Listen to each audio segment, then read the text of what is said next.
يقول الله سبحانه وتعالى: وإذ بوأنا لإبراهيم مكان البيت ألا تشرك بي شيئا وطهر بيتي للطائفين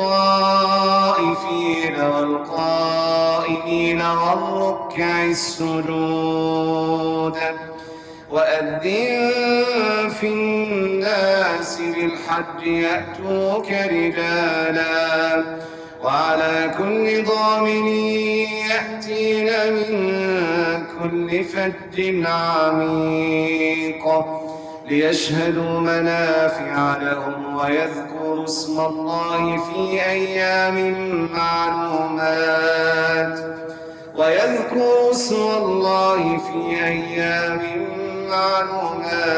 على ما رزقهم من بهيمة الأنعام فكلوا منها وأطعموا البائس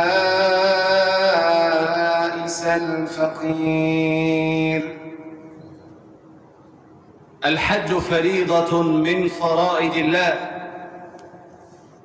وشعيرة من شعائر الإسلام. من أنكر هذه الفريضة